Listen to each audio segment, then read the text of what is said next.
Hello everyone, welcome to our YouTube channel Physics Hub. ಇವತ್ತಿನ ಕ್ಲಾಸಲ್ಲಿ paper 1 most important topic ಆಗಿರ್ತಕ್ಕಂಥ research aptitude ಮೇಲೆ in detail ಆಗಿ all types of research ಬಗ್ಗೆ ನೋಡೋಣ. ಟೈಪ್ಸ್ ಆಫ್ ರಿಸರ್ಚ್ ಅಲ್ಲಿ 4 ಕ್ಯಾಟಗರೀಸ್. ಸೊ ಯಾವ ಕ್ಯಾಟಗರಿ ಮೇಲೆ ರಿಸರ್ಚ್ ಅನ್ನ ಡಿವೈಡ್ ಮಾಡಿದ್ದಾರೆ ನೋಡೋಣ. First one objective, second one process, third one logic and fourth one outcome. So ಈ 4 ಕ್ಯಾಟಗರೀಸ್ ಮೇಲೆ ಟೈಪ್ಸ್ ಆಫ್ ರಿಸರ್ಚ್ ಅನ್ನ ಡಿವೈಡ್ ಮಾಡಿದ್ದಾರೆ. ಸೊ ಒಂದೊಂದಾಗಿ ನೋಡೋಣ. First we will discuss the types of research on the basis of objectives. Objectives ಅಂದ್ರೆ ಉದ್ದೇಶಗಳು. So ಉದ್ದೇಶದ ಆಧಾರದ ಮೇಲೆ ಸಂಶೋಧನೆಯನ್ನು ಮತ್ತೆ 5 ಕ್ಯಾಟಗರಿಯಲ್ಲಿ ಡಿವೈಡ್ ಮಾಡ್ತೀವಿ. First one exploratory research, second one descriptive research, third one correlational research, fourth one experimental research and the fifth one explanatory research. So ನಮಗೆ ಗೊತ್ತಿರದ ವಿಷಯದ ಬಗ್ಗೆ ಎಕ್ಸ್ಪ್ಲೋರ್ ಮಾಡುವುದು ಮತ್ತು ಹೊಸದನ್ನು ಸಂಶೋಧನೆ ಮಾಡುವುದೇ exploratory research. So totally explore ಮಾಡುವುದೇ exploratory research.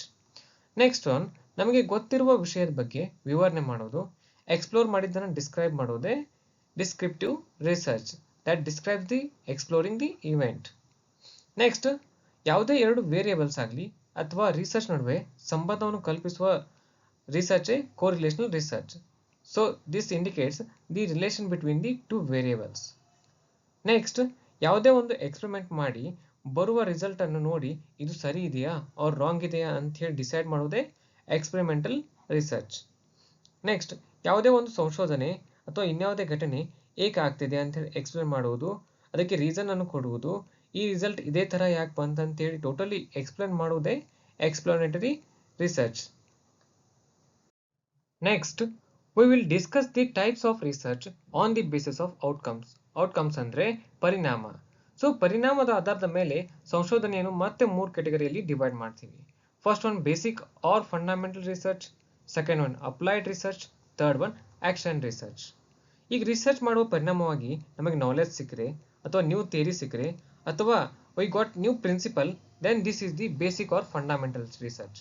So simple word ಅಲ್ಲಿ ಹೇಳೋದಾದ್ರೆ ಯಾವುದೇ ಒಂದು ರಿಸರ್ಚ್ ನ ಔಟ್ಕಮ್ ನಾಲೆಜ್ ಆಗಿದ್ರೆ that is the basic research ಅಂತ ಕರಿತೀವಿ. ಅಪ್ಲೈಡ್ ರಿಸರ್ಚ್ ಅಂದ್ರೆ ಇಲ್ಲಿ ಔಟ್ಕಮ್ ನಮ್ದು ಏನಾಗಿರ್ತದೆ ಅಂದ್ರೆ ಪ್ರಾಬ್ಲಮ್ಗೆ ಸೊಲ್ಯೂಷನ್ ಆಗಿರ್ತದೆ. ಒಂದು ಯಾವುದೇ ಪ್ರಾಬ್ಲಮ್ಗೆ ಸೊಲ್ಯೂಷನ್ ಸಿಕ್ಕರೆ that is the applied research. And action research is the part of applied research. So applied research ಒಂದು ಪಾರ್ಟ್ ಯಾವ್ದಾಗಿರ್ತದೆ, ಆಕ್ಷನ್ ರಿಸರ್ಚ್ ಆಗಿರ್ತದೆ. ಹಾಗಿದ್ರೆ ಏನ್ difference action research and applied research ಅಲ್ಲಿ ಅಂದ್ರೆ ಈ ಎರಡು ರಿಸರ್ಚ್ ಅಲ್ಲಿ ಪ್ರಾಬ್ಲಮ್ಗೆ ಸೊಲ್ಯೂಷನ್ ಫೈಂಡ್ ಮಾಡ್ತೀವಿ. But in action research we deal with the local problems, but in applied research we deal with the general problems. Example question ಅಲ್ಲಿ teacher research, principal research ಅಂತ ಬಂದ್ರೆ ಅದು ಆಕ್ಷನ್ ರಿಸರ್ಚ್ ಆಗಿರ್ತದ and ಇದು generalisation ಆಗಿರಲ್ಲ. ಅದೇ question ಅಲ್ಲಿ expert research ಅಂತ ಬಂದ್ರೆ ಅದು ಅಪ್ಲೈಡ್ ರಿಸರ್ಚ್ ಆಗಿರ್ತದ ಅಂಡ್ ಅದು ಜನರಲೈಸೇಷನ್ ಆಗಿರ್ತದ. ಇಂಪ್ರೂವ್ಮೆಂಟ್ಗೋಸ್ಕರ ಯಾವುದೇ ರಿಸರ್ಚ್ ಮಾಡ್ತಿದ್ರೆ ಅದು ಆಕ್ಷನ್ ರಿಸರ್ಚ್ ಆಗಿರ್ತದ. ಸೊ ಆಕ್ಷನ್ ರಿಸರ್ಚ್ ಸೈಕಲ್ ಮೇಲೆ ಕ್ವಶನ್ಸ್ ಕೇಳ್ತಾರೆ. ದಟ್ ಈಸ್ ಹೆಂಗ್ ನಾವು ಡಿನೋಟ್ ಮಾಡ್ತೀವಿ ಅಂದ್ರೆ PAOR ಅಂದ್ರೆ first plan, next act, next observe, next reflect. So plan ಮಾಡುವುದು, ಅದರ ಮೇಲೆ ಆಕ್ಟ್ ಮಾಡುವುದು ಅಂಡ್ ಡೇಟಾ ಕಲೆಕ್ಟ್ ಮಾಡಿ ಅದನ್ನು ಅಬ್ಸರ್ವ್ ಮಾಡೋದು ಅಂಡ್ ರಿಸಲ್ಟ್ ಮೇಲೆ ರಿಫ್ಲೆಕ್ಟ್ ಮಾಡೋದೇ ಈ ಯಾವುದಿದು ಆಕ್ಷನ್ ರಿಸರ್ಚ್ ನ ಸೈಕಲ್ ಆಗಿದೆ. ಸೊ ಇದನ್ನ ನೆನಪಿಟ್ಕೊಳ್ರಿ, ಎಕ್ಸಾಮ್ಗೆ very much important. Next we will discuss the types of research on the basis of logic. So logic ಅಂದ್ರೆ ತರ್ಕ. ತರ್ಕದ ಆಧಾರದ ಮೇಲೆ ಮತ್ತೆ ಎರಡು ಕ್ಯಾಟಗರಿಯನ್ನು ಮಾಡ್ತೀವಿ. First one inductive research, second one deductive research. So ಈ ಇಂಡಕ್ಟಿವ್ ರಿಸರ್ಚ್ ಏನಿದೆಲ್ಲ ಇದು ಬಾಟಮ್ ಅಪ್ ಲಾಜಿಕ್ ಅನ್ನ ಯೂಸ್ ಮಾಡ್ತದ. ಸೊ ಬಾಟಮ್ ಅಪ್ ಲಾಜಿಕ್ ಅನ್ನ ಯೂಸ್ ಮಾಡ್ತದ ಅಂಡ್ ಇಲ್ಲಿ ಇನ್ನೊಂದು ಲಾಜಿಕ್ ಯೂಸ್ ಆಗ್ತದ, ಅದ್ಯಾವ್ದಂದ್ರೆ ಪರ್ಟಿಕ್ಯುಲರ್ ಟು ಜನರಲ್ ಕಡೆ ರಿಸರ್ಚ್ ಕಡೆ ಮೂವ್ ಆಗ್ತದ. ಫಸ್ಟ್ ಈ ಇಂಡಕ್ಟಿವ್ ರಿಸರ್ಚ್ ಅಲ್ಲಿ ಅಬ್ಸರ್ವ್ ಮಾಡ್ತೀವಿ, ನೆಕ್ಸ್ಟ್ ಒಂದು ಪ್ಯಾಟರ್ನ್ ಅನ್ನು ಕ್ರಿಯೇಟ್ ಮಾಡ್ತೀವಿ ಅಂಡ್ ಥಿಯರಿಯನ್ನು ಕ್ರಿಯೇಟ್ ಮಾಡ್ತೀವಿ. This is the inductive research. ಅದೇ ಡಿಡಕ್ಟಿವ್ ರಿಸರ್ಚ್ ಏನ್ ಫಾಲೋ ಮಾಡ್ತದೆ ಅಂದ್ರೆ ಟಾಪ್ ಡೌನ್, ಯಾವುದು ಟಾಪ್ ಡೌನ್ ಲಾಜಿಕ್ ಅನ್ನ ಯೂಸ್ ಮಾಡ್ತದ ಅಂಡ್ ಇಲ್ಲಿ ಇನ್ನೊಂದು ಲಾಜಿಕ್ ಅಂದ್ರೆ ಜನರಲ್ ಟು ಪರ್ಟಿಕ್ಯುಲರ್ ರಿಸರ್ಚ್ ಕಡೆ ಮೂವ್ ಆಗ್ತದ. ಫಸ್ಟ್ ಇಲ್ಲಿ ನಾವು ಥಿಯರಿ ಮೇಲೆ ಹೈಪೋಥೆಸಿಸ್ ರೆಡಿ ಮಾಡ್ತೀವಿ, ಹೈಪೋಥೆಸಿಸ್ ಇಂದ ಡಾಟಾ ಕಲೆಕ್ಟ್ ಮಾಡ್ತೀವಿ, ಡಾಟಾ ಕಲೆಕ್ಟ್ ಮಾಡಿದ ತಕ್ಷಣ ನಾವು ಅದನ್ನ ಅಕ್ಸೆಪ್ಟ್ ಅಥವಾ ರಿಜೆಕ್ಷನ್ ಮಾಡ್ತೀವಿ. This is the pattern of deductive research. And the last category of research is on the basis of process. So process ಅಂದರೆ ಪ್ರಕ್ರಿಯೆ ಆಧಾರದ ಮೇಲೆ ಸಂಶೋಧನೆಯನ್ನು ಮತ್ತೆ 2 ಟೈಪಲ್ಲಿ ಡಿವೈಡ್ ಮಾಡ್ತೀವಿ. That is first one quantitative research, second one qualitative research. So quantitative research is a structured process. So ಇಲ್ಲಿ well plan ಇರ್ತದೆ.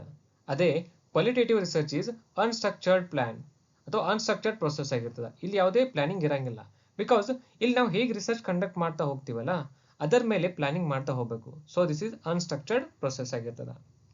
This is all about types of research on the basis of categories. ಇಲ್ಲಿ ಎಲ್ಲ types of research ಬಗ್ಗೆ discuss ಮಾಡಿದ್ವಿ. Next upcoming ಕ್ಲಾಸಲ್ಲಿ research aptitude ಮೇಲೆ 10 previous year KSET exam ಅಲ್ಲಿ ಕೇಳ್ತಕ್ಕಂಥ ಕ್ವಶನ್ ಪೇಪರ್ ಮೇಲೆ ಡಿಸ್ಕಸ್ ಮಾಡೋಣ.